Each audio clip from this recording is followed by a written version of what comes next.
اس صورت کے بہت سارے فضائل بھی ہیں۔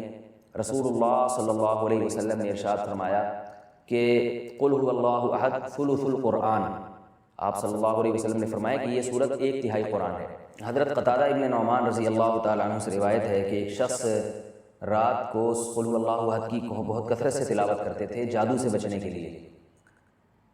تو رسول اللہ صلی اللہ علیہ وسلم کو بتایا گیا ان کے بارے میں، جس نے بتایا وہ سورہ یعنی قل هو اللہ احد کی اہمیت کو کم سمجھ رہے تھے، وہ سمجھ رہے تھے کہ یہ صرف سورہ اخلاص پڑھتے ہیں اور کچھ کوئی سورت نہیں پڑھتے۔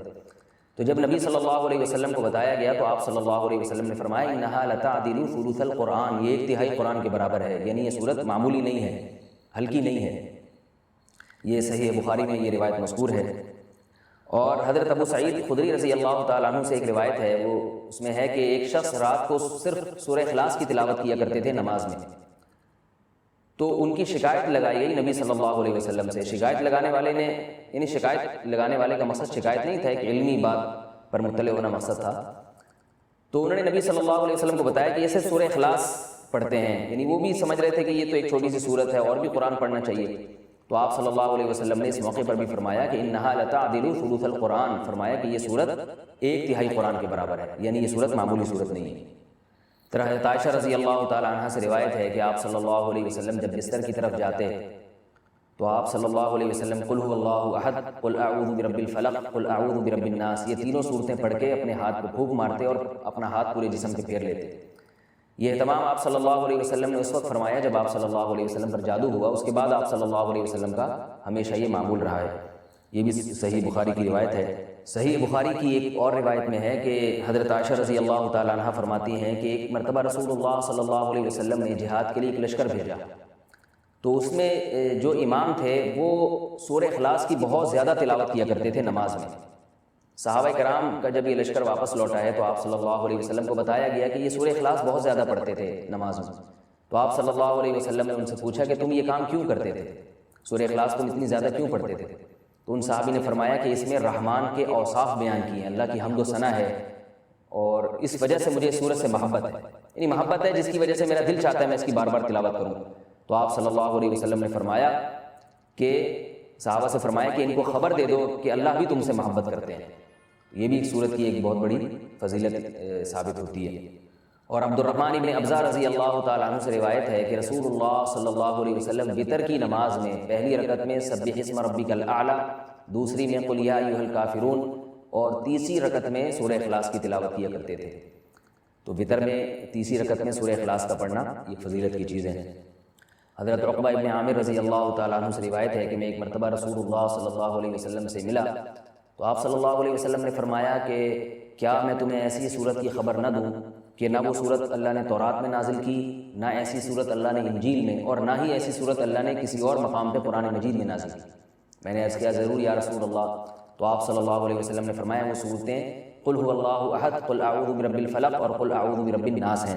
اور آپ صلی اللہ علیہ وسلم نے اسے فرمایا کہ کوئی بھی رات ایسی نہیں ہونی چاہیے جو ان صورتوں کی تلاوت کے بغیر گزر جائے، یعنی ہر رات میں یہ تینوں صورتوں کی تلاوت لازمی کیا کرو۔ تو عقبہ ابن عامر رضی اللہ تعالیٰ عنہ فرماتے ہیں پھر پوری زندگی مجھ سے کبھی بھی ان تینوں صورتوں کی تلاوت رات میں نہیں چھوٹی اور کبھی بھی ناغہ نہیں ہوا۔ اور حضرت ابو ہریرہ رضی اللہ تعالیٰ عنہ سے ایک اور روایت ہے کہ رسول اللہ صلی اللہ علیہ وسلم نے کسی شخص کو قل هو اللہ احد کی تلاوت کرتے ہوئے دیکھا تو آپ صلی اللہ علیہ وسلم نے فرمایا کہ واجب ہو گئی۔ صحابہ نے پوچھا یا رسول اللہ کیا چیز واجب ہو گئی؟ آپ نے فرمایا کہ اس کی تلاوت کرنے والے کے لیے جنت واجب ہو گئی۔ یہ تو اس صورت کے کچھ فضائل تھے جو میں نے آپ کے سامنے بیان کیے۔ صورت میں ہمیں اسباق کیا ملتے ہیں؟ پہلی تو سبق ہمیں توحید کا ملتا ہے کہ اسلام توحید کے بغیر کامل نہیں ہے، بلکہ اسلام مقبول ہی نہیں ہے۔ آج بہت سارے لوگ اللہ تعالیٰ کو معبود تو کہتے ہیں مگر اللہ کے سوا مشکل کشا، حاضر ناظر اور مختار کل ایسے ایسے الفاظ ایجاد کیے ہوئے ہیں جو غیر اللہ پر بھی اس کا اطلاق کرتے ہیں۔ بعض لوگ قبر پرستی کا شکار ہیں، بعض لوگ رسول اللہ صلی اللہ علیہ وسلم کو عالم الغیب کہتے ہیں، حاضر ناظر کہتے ہیں، جبکہ ہمیں اس صورت میں کیا سبق مل رہا ہے کہ اللہ یکتا ہے، اس جیسا کوئی بھی نہیں۔ تو اللہ اگر مشکل کشا ہے، حاجت روا ہے، تو پھر اگر ہم مخلوق کو بھی مشکل کشا اور حاجت روا کہہ دیں تو اس کا مطلب یہ ہوا کہ مخلوق بھی اللہ جیسی ہے۔ اس لیے کہ جو معبود ہے اس کی دو بنیادی صفات ہیں، علم اور قدرت۔ معبود میں دو چیزوں کا ہونا ضروری ہے، یعنی آپ جس کی عبادت کرتے ہیں اس میں دو صفات کا اعلیٰ وجہ الکمال ہونا ضروری ہے۔ ایک یہ کہ اس کی قدرت کامل ہو، وہ جو چاہے کر سکتا ہو، اور اسے اس کا علم کامل ہو۔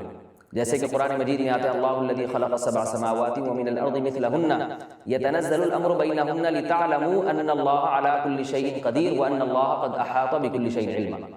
اس آیت کا حاصل کیا ہے کہ اللہ نے اس پوری کائنات کو اس لیے بنایا تاکہ اللہ کے بارے میں دو چیزوں کا لوگوں کو یقین آ جائے. ایک یہ کہ لتعلموا ان اللہ علی کل شیء قدیر، کہ اللہ ہر چیز پر قادر ہے، وان اللہ قد احاط بکل شیء علما، اور اللہ کے علم سے کوئی بھی چیز خارج نہیں ہے. یعنی مختار کل بھی اللہ ہے اور عالم الغیب بھی اللہ ہے. تو اگر آپ اللہ کے علاوہ کسی اور کو بھی ان صفات میں اللہ کے ساتھ شریک کر دیں، چاہے وہ ذاتی کہہ کے کریں یا عطائی کہہ کے کریں، کسی بھی طرح سے کر دیں. یعنی بعض لوگ یہ کہتے ہیں کہ اللہ مشکل کشا ہے، لیکن اللہ نے اپنی مخلوق میں سے بعض پیغمبروں کو مشکل کشا بنا دیا ہے. اور اللہ عالم الغیب ہے لیکن اللہ نے اپنی مخلوق میں سے بعض پیغمبروں کو عالم الغیب بنا دیا ہے. یہ غلط ہے. اسی کی قرآن جگہ جگہ نفی کر رہا ہے کہ علم غیب میں اور قدرت میں اللہ جیسا کوئی بھی نہیں. اس لیے اس صورت سے ہمیں یہ سبق ملتا ہے. دوسرا ہمیں سبق ملتا ہے کہ لم یلد ولم یولد، کہ اللہ کے بارے میں یہ عقیدہ رکھنا کہ اس نے جنا ہے، جیسے کہ عیسائی کہتے ہیں حضرت عیسیٰ علیہ السلام اللہ کے معاذ اللہ بیٹے ہیں، تو اللہ نے کسی کو نہ تو بیٹا بنایا اور نہ اللہ نے جنا.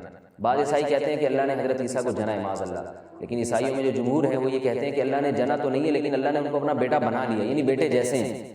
تو یہ بات بھی غلط ہے. لم یتخذ صاحبۃ ولا ولدا، قرآن کہہ رہا ہے اللہ نے کسی کو نہ تو جنا ہے اور نہ اللہ نے کسی کو بیوی یا بیٹا بنایا ہے. بنایا بھی نہیں ہے اللہ نے. اللہ کے یعنی کسی کو محبت میں بیٹا کہہ دینا یہ ایک الگ چیز ہے، لیکن باقاعدہ اس کو بیٹا بنا لینا یہ ایک الگ چیز ہے. کیونکہ ہم جب کسی کو بیٹا بناتے ہیں تو اس لیے کہ ہمیں اس کی ضرورت ہوتی ہے، ہمیں اس سے کام لینا ہے، ہمیں اپنے والی وارث چاہیے. اللہ کا کوئی وارث نہیں ہے، اللہ کا کوئی والی نہیں ہے، اللہ بے نیاز ہے. یہ اس صورت کا بنیادی اسباق تھے.